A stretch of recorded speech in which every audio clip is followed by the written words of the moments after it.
Henyard says she is endorsing a new board, but not announcing who they are just yet, instead promising to name them later this month. Henyard is under investigation by the FBI. Stories new at 6. Embattled Dolton Mayor Tiffany Henyard is mounting a re-election bid. Henyard made the announcement in a post on her Facebook page.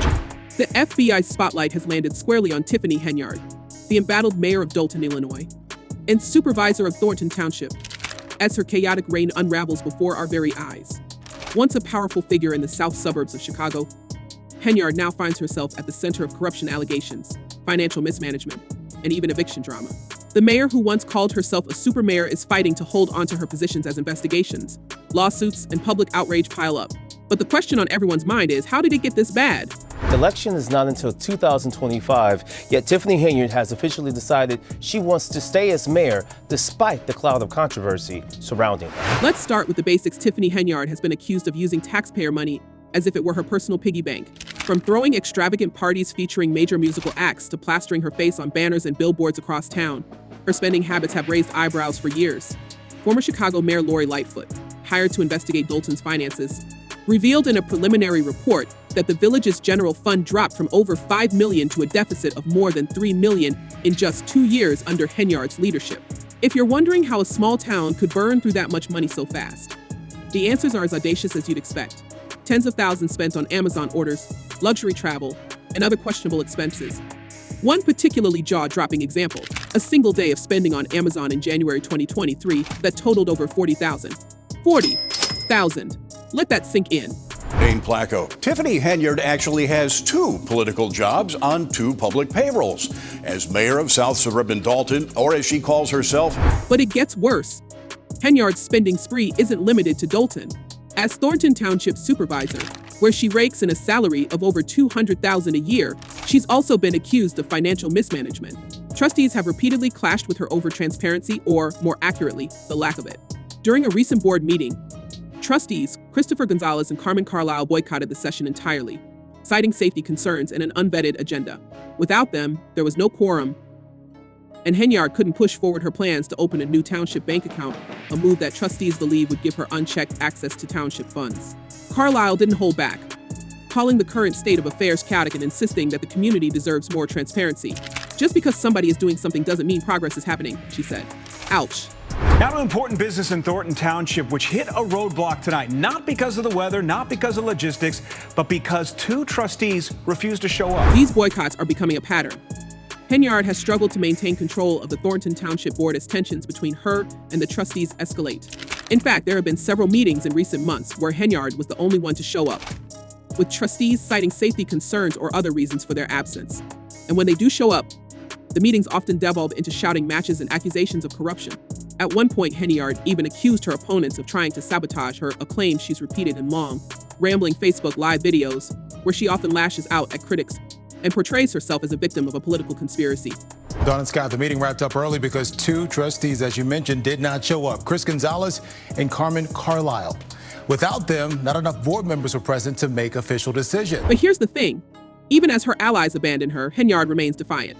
She's announced her bid for re-election as mayor of Dolton, despite mounting criticism and the fact that the FBI has reportedly served subpoenas related to her financial dealings. And she's not just running, she's running hard, portraying herself as a fighter for the people. In one particularly bold statement during a public meeting, Henyard compared herself to civil rights icons, saying, "I am the 21st century Martin Luther King, Malcolm X, Harriet Tubman, Rosa Parks. I am," yes, you heard that right. She actually said those words. You must show up to your scheduled board meetings. I don't care if you agree or disagree, but you must show up to say yes or no, or vote present. While some supporters might admire her confidence, many residents and trustees are fed up. They're calling her leadership toxic and embarrassing, with one resident at a recent village meeting bluntly asking her to step down. Another described her as the most infamous mayor in America, a label that seems to fit given her penchant for drama. And let's not forget her eviction saga, which has only added fuel to the fire. Henyard and her boyfriend, Kamal Woods, who earns a 6-figure salary working for Thornton Township, are being sued by their landlord for unpaid rent on a house in Dolton. Despite pulling in a combined household income of nearly $400,000 a year, the couple allegedly hasn't paid rent since August. Even worse, they reportedly changed the locks and garage code, preventing the landlord from accessing the property. The landlord, once a friend of Henyard's, is now speaking out, saying she regrets ever renting to her. At some point, you have to understand that karma is going to catch up to you, she said. I don't even like to use the term stopping the meeting. We just want to get some responsible adult, communication and try to do the right thing by the citizen. And yet, Henyard seems determined to paint herself as the victim. During one of her infamous Facebook Live rants, she suggested that her critics are part of a larger conspiracy to bring her down. Why is it with me in my life y'all don't hear my side, she asked. All this pointing the finger at Tiffany or lying on me, I'm over it. Now it's time for me to speak. She even hinted at seeking legal action against her political opponents, saying, I will be seeking arrests for individuals involved. I will be pressing charges. The irony of a mayor facing eviction and multiple investigations threatening to arrest others wasn't lost on the public, with one resident sarcastically commenting, she's only wolfing about suing everybody because she's trying to get people to stop talking about her, mocking her, and laughing at her. So, what's next for Henyard? The stakes couldn't be higher. With elections for Dolton mayor and Thornton Township supervisor just months away, Henyard's political career hangs in the balance. Losing either position would be a devastating blow not just to her reputation, but to her finances. As one observer put it, you and I both know that a person like Tiffany Henyard is never going to be able to go anywhere and legitimately make that kind of money ever again. And that's the crux of it. For Henyard, this isn't just about power, it's about survival.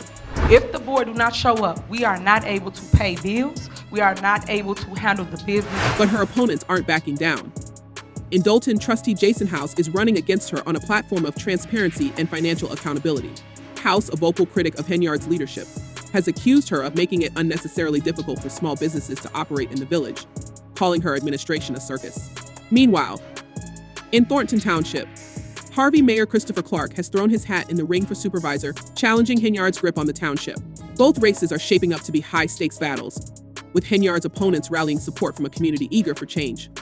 Still, there's a real possibility that Henyard could win re-election.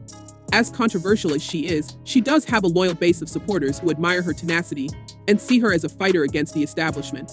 And if enough candidates enter the races, splitting the vote, Henyard could emerge victorious. It's a scenario her critics dread, but one that seems increasingly likely given her track record of defying the odds. We're walking through Dolton. All right, we're in Brightwood now.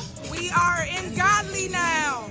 We in Bloomington, baby! Henyard's bold campaign strategy also leans heavily on her ability to evoke loyalty from her supporters, a tactic she's mastered through sheer persistence and dramatic theatrics. Her frequent Facebook Live appearances, often riddled with fiery speeches and accusations against her critics, serve as a rallying cry for her base. During one such broadcast, she even referred to herself as the Dream, comparing her leadership to historical icons. While her supporters cheer her resilience, others see these performances as a desperate attempt to deflect attention from her mounting legal troubles. What baffles many is how Henyard continues to secure alliances, even as her reputation deteriorates. Sources close to the township board suggest that some vendors and political figures remain loyal in exchange for lucrative contracts or political favors. For instance, her relationship with Deputy Police Chief Ronald Burge-Sar, whom she controversially appointed despite objections from trustees, has sparked heated debates. Critics argue that Burge's appointment is yet another example of her prioritizing personal loyalty over qualifications, especially given his inactive certification status. This move has not only created tension within the Dolton Police Department, but has also raised legal questions that could complicate her re-election bid. I have created a bill, which we're going to speak before the Revenue Committee, to give everybody $5,000 on their income tax when they file. Meanwhile, her rivals are working overtime to expose the gaps in her leadership. Trustee Jason House has been particularly vocal about the financial missteps under Henyard's administration, pointing to the village's inability to pay contractors and even purchase basic office supplies. We're a village in crisis, House said during a recent meeting. This isn't just about her reckless spending, it's about the fact that the residents of Dolton deserve better. They deserve a functioning government, not a sideshow. With public frustration reaching a boiling point, Henyard's opponents hope that the upcoming elections will finally give Dolton and Thornton Township the fresh start they desperately need. In the meantime, the FBI investigation looms large. While no charges have been filed yet, the subpoenas and mounting allegations suggest that investigators are closing in. Rumors are swirling that some of Henyard's former allies may be cooperating with authorities, providing the evidence needed to build a case against her. If that happens, it could spell the end of her political career and possibly her freedom. As one frustrated resident put it, how is she not in handcuffs yet? Using public funds for something that taxpayer dollars shouldn't be used for. For now, all eyes are on the upcoming elections and the unfolding investigations. Will Henyard manage to hold on to her positions? Or will voters finally say enough is enough? And if the FBI bring charges, how will that impact her re-election bid? As her landlord so aptly put it, just pay your rent. But for Henyard, it seems the price of staying in power might be far higher than she ever anticipated. What do you think? Will she face justice, or will she continue to defy the odds? Let us know your thoughts in the comments below and stay tuned for more updates on this wild saga.